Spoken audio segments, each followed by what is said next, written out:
What's up, y'all? Got a banger from Morocco TV. Let's get straight into it. The definition of feminism is equality between men and women, if you look it up on Google. In this presentation, I'm going to prove to you that in 2016 is not the case. There was a first wave of feminism, the suffragettes, who campaigned for the vote and for equality, and then there was second wave feminism in around the 60s, campaigning for equality in domestic gender roles and things like that. And then recently there's been a third wave feminism, who have consistently lied about things. For example, the wage gap between men and women. That is a lie. 77 cents to the dollar is a lie. It doesn't take into account the different hours worked by men and women on average in jobs. It doesn't take into account the different jobs that men and women do. And it doesn't take into account many, many other factors. Once you factor all these in, it is statistically irrelevant. The wage gap. This is just one example of the lies that have been perpetrated by modern third wave feminism. They hate free speech. They don't like it when their opinions are challenged. They try to ban words like bossy, and they try to ban things on Twitter. They try to ban people from having their opinion. They don't like other people's opinions. The imbalances on people have flipped, and feminism says that it's about equality, but I've never once seen a feminist campaign against the fact that, on average, women, if they a man, they get 2 years, 3 years in jail. But if it happens the other way around, it's 20 years. Surely, if they're about equality, shouldn't it be the same for both genders? But gender imbalances include the massive suicide rate of men under 30. I've never heard a feminist or a third wave feminist once speak about how bad this is. It's not about equality. It's not. It's about lying. Thank you very much. Any questions? Boy, that boy's... Hey. The kid's over here preaching. His uncle must be freaking Gordon Ramsay, because this kid was cooking. This kid was absolute. Can you imagine saying this stuff nowadays in school? Bro, you get straight canceled. You wouldn't even make it out the parking lot. These kids be chasing you down. You'd be on the front page of the freaking news if you were saying this stuff nowadays. It's crazy. But good on this kid. I think this video is a few years old, so good on this kid for speaking out, though. Would you consider yourself a feminist? Do you see yourself as a feminist was the No, question. Harry, I would not, because I don't believe... Well, I believe in equality, but I don't believe in feminism because I believe that that's not about equality. Originally, feminism was created because there was an imbalance. Oh, here we freaking go, the teacher, dude. Well, here's what it was originally for. Yeah. And originally, it was the imbalance between men and women. This is the teacher. The idea now is not feminism being an imbalance of gender, but being equality of all. She's triggered. We talk a lot about men versus women. But what about people who call themselves transgender? What about people that perhaps don't identify with a gender at all? Moving the goalpost.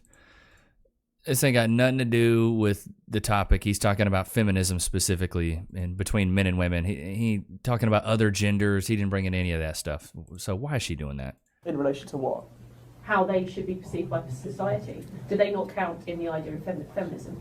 Well, no, because feminism, if you look up the definition, which if you ask a feminist, they'll always refer you to, is about the push for women's rights and equality between men and women.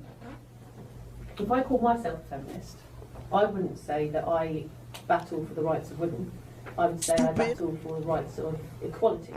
Good for you. That's you personally. Yeah, that's what I'm saying. Like, she's speaking anecdotally. That's when somebody tries to use their feelings over facts. It's like, just because you have an anecdotal story that can relate to something to kind of prove a point doesn't mean that it's actually valid in a general sense. The shift of language and definitions. Is it not fair to say that definitions shift and change depending on the need within society? It's this whole everything's on a spectrum thing. Doesn't stuff shift and change?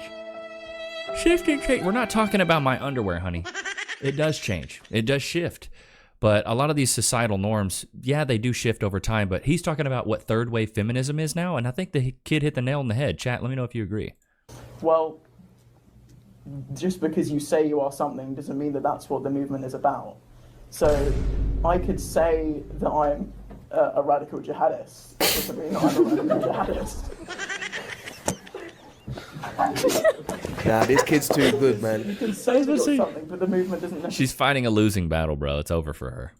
represent that. If you say that, Facts. if you say that you're about equality for all, most of feminism isn't about equality for all. It's about equality between men and women. That's what modern feminism is about. For example, with the wage gap, they haven't. When they give you the wage gap statistics, 77 cents to the dollar, they don't mention other people who may not identify with the gender or people who identify themselves as trans. So I would say that there is equally a disparity between class systems. So if you are born into a certain class of family, your income equates to a certain amount. She's changing it again. How you're born, which is a very similar thing to do with gender. Do you think that is as much of an issue, if not more so, or less so, than gender inequality? She's just pulling out questions out. Yeah, I was about to say, she's just moving the goalposts. This is a typical tactic of women where they try to pigeonhole you to make you seem like you're an idiot by pigeonholing you into a question where it's pretty much like a 50-50. It's like this or that. And always the one they want you to pick is going to make them look right and make you look dumb. Not what I'm talking about. I'm talking about gender inequality and how it's misrepresented by... Yeah, he's not talking about socioeconomic classes, how you were raised, and what class of people as far as closer to the poverty line, closer to middle class. He's not talking about none of that. Feminism, because they're saying that they're for gender equality when they're actually not. Okay, so what are your thoughts on inequality in general, including the class system? Well, ideally, I would like to eradicate all inequalities, but I'm not going to do that by calling myself a feminist. Boom. Kid's got to clap him out.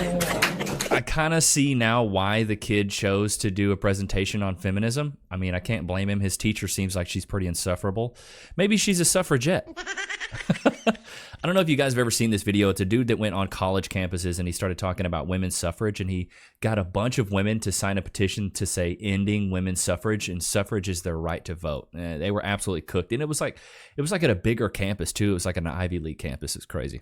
You say we were disadvantaged before when we didn't have to fight in wars. Facts.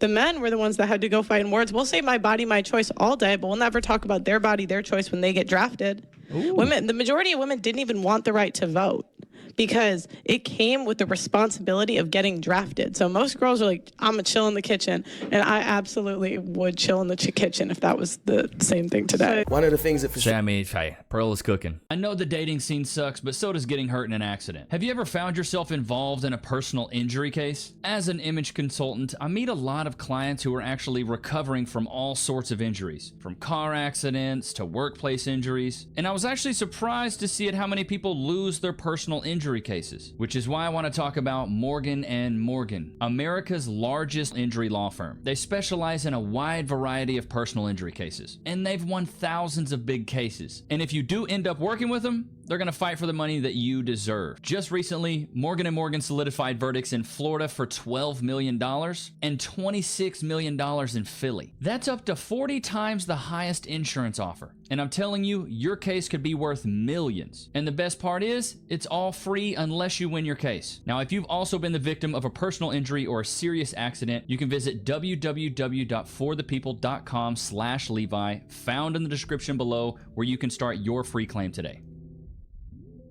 All right, now let's jump into the Twitter. Toxic masculinity is a major problem. But 43% of boys are raised by single mothers and 78% of teachers are female. So it's actually a lack of masculinity. That's the problem. I mean, chat, do you agree with that? I pretty much well agree with that. I think the fact that most boys don't have a man to look up to and don't have a father figure is the reason that a lot of boys are misled and do bad things these days. Loki, does somebody want some salmon jerky, dude? Oh, look at you licking your chops. Free. Sit. Wait. Free. Go to your place.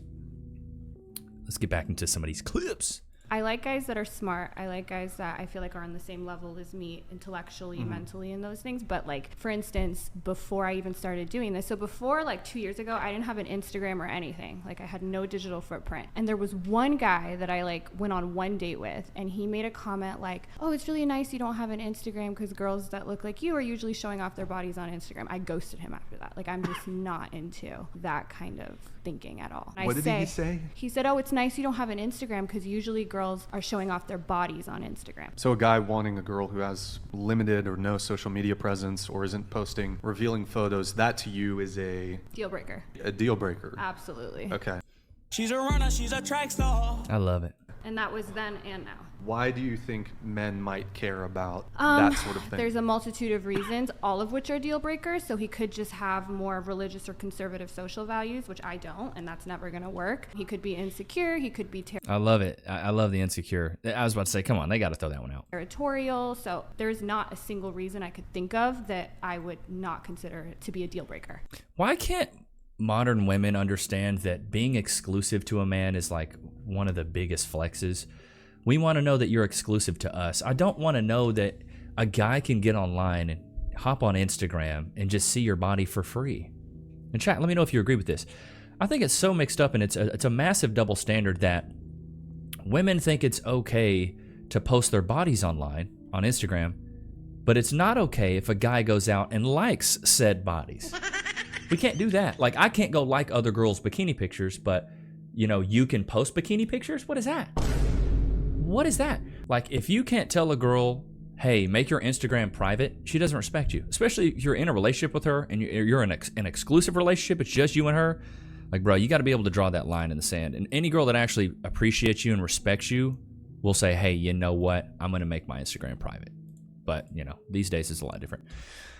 So this is a bar that was opened up in Aussie land. Aussie's first women's sports bar closes. They didn't allow male patrons, and guess what happened? It closed. Would you look at that, dude? That is hilarious, bro. I can't even imagine. What do you think about the boss babe phenomenon? I think it's all a huge farce. It doesn't exist. I think that women thinking that they're boss babes is pie in the sky silliness. I think it's a result of 100 years of feminist propaganda. It's made women pretty miserable. All the surveys we've done on women since the 1970s show that they're like far unhappier by every metric we can measure than they've ever been. Higher rates of alcoholism, drug abuse, mental illness, childlessness. We have a birth rate collapse. Women now are saying they can't find men on their level because they'll go to college for 4 to 8 years. They'll get a degree, they'll start their career, and then they'll hit 32. They want to settle down with a guy, and they're like, well, he has to make more than me, and he has to be a foot taller than me, and he has to be all these things. But by the time you're in your mid-30s, those guys have already picked girls that are in their early 20s who are going to give them a bunch of kids and stuff like that. So women have all these expectations that are not realistic. They get out into the world as adults, and they're like, I don't understand what's happening. And I think it's because we tell them that they can be like men, and we're not like men. What do you think the thing about... is, modern women have turned into the men that they've always wanted to be with. It's as simple as that. Women are out there moving like men.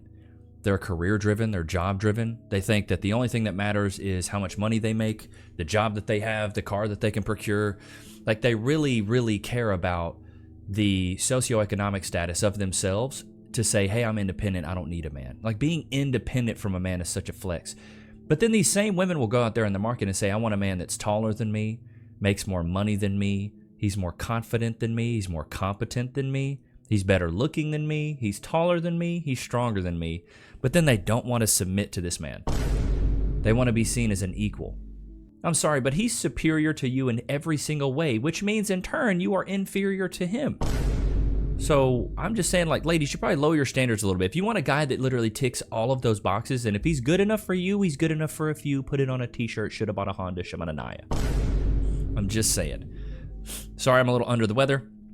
You can probably hear it in my throaticus. Biggest Bacchus. You can probably hear it in my throat. I don't know. Maybe it's the weather, so I don't know. Let's get back to another clip here. Having a family is a very permanent decision, and you don't have a job, and you're only... Having a family is a permanent decision, but spreading your cheeks online for everyone to see isn't?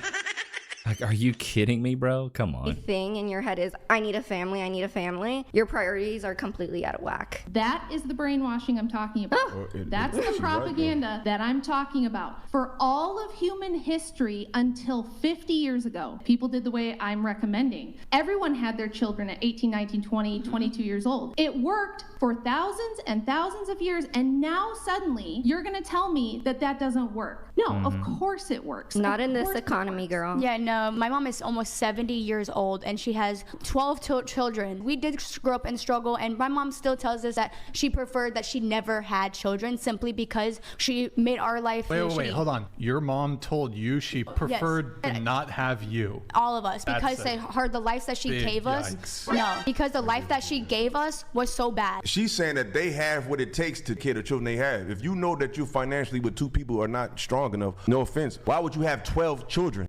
Facts, dude. That is so dumb. Stupid. That's what I don't get. It's like people bring kids into this world when they're not financially savvy enough to be able to raise a child. It's like, bro, don't bring a kid in this world if you can't afford it. How do you get out of a terrible date? Well, you know what? I don't know. I'll tell you how I get out of a terrible relationship. I tell them I'm leaving and I'm taking the dogs. And then when they say, you can't take those dogs, I say, okay, you take the dogs, and then I leave. And they feel like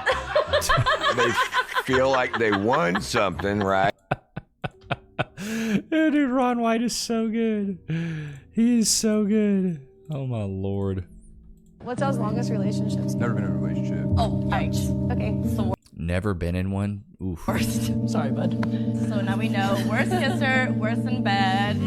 Explains the really tight skinny jeans, like big red flag. I would say honestly, for me, it was just, I guess, my upbringing. I didn't like really have, let's say, a glow up here and there. But up until then, I was. He's a good looking dude too. It's not like he's a bad looking guy. More focused on working personally. All I hear is excuses. Is that what you say? Excuses? I'm really She's flaming this man. sensitive guy, so I'm gonna start crying in a second right now. I'm kidding. Oh, I love when guys cry. I love when boys cry. I like making boys cry, but I don't like it when they cry.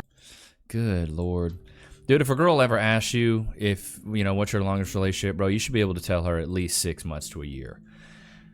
Because it kind of is a red flag. Like, think about if you met a girl, let's say you met a girl between the ages of 26 and 32, and you ask her that question, hey, what's your longest relationship? Let me know in the chat, what would you expect her to say? You'd probably expect maybe 6 months to a year, you know what I mean? Maybe 2 years max. But if I'm talking to a chick that's 32 years old and she ain't never been in a relationship, brother man, that is a massive red flag. Nope. You're telling me out of all the men that you could have dated, nobody wanted to date you for more than 6 months to a year? Boy, you better get out of here with that mess. How old are you? I am 31. Are you single? I have a situation. What's wrong with her butt? Why does it look like that? So why haven't you just asked him to be yours? I have a mental health problem, and I just don't really think I'm good for anybody. Well, why do you feel like that about yourself? Because I've had many, many episodes, and I didn't used to be a good person. Why do you say that? My mental health was really bad, and I would just take it out on every guy I dated. They didn't do anything wrong. It was just me. But Hey, I gotta applaud her accountability. She should hold the doctor accountable that did that to her too. How long was your last relationship? 2 years. Did you break up with him or did he break up with you? He broke up with me. Why do you think he left you? Because he couldn't handle me being unstable all the time. Like I told you, I'm on meds. What did that look like day to day? Sometimes I would have random like mood swings and I would take it out on him. Or sometimes I would change my mind on things sporadically, and that kind of just made him like pushed away. He was actually a really good person. If he's watching this, you're a good person. It was me. I would. Wow. Hey, I got to give it up to her for at least holding herself accountable enough to say, hey, it was me. But this is why, dude, don't date women that have mental health problems that are on Prozac or Lazopran or any of, like, dude, you can't fix her. Like, are we wearing capes, chat? Doesn't look like we're wearing capes. We're not trying to save anybody. We're not trying to save anybody. You can't change these women. And especially if they've like got it in their heads. Because a lot of women are hypochondriacs as well. Chat, let me know if you agree with this. I think a lot of women are hypochondriacs. They think a lot of problems are, they always think there's a problem with them. Oh, I have this problem. I have this with me. That's just a woman thing. They worry a lot. Just like your mom probably worries a ton or your grandma worries a ton. Girls just worry a lot. But you never want to date a girl that's on medication, bro, because it's just going to be really hard for you, because some days are really good, and then the days where she's not good, it's really bad. It's really bad. But I hope you guys enjoyed today's episode. Don't forget to like, comment, subscribe. Go cop the 2 ebooks, The 4 Pillars of Personality and The 4 Steps of Style, that make you irresistible to women and respected by men. I'll see you guys tomorrow, man. Peace.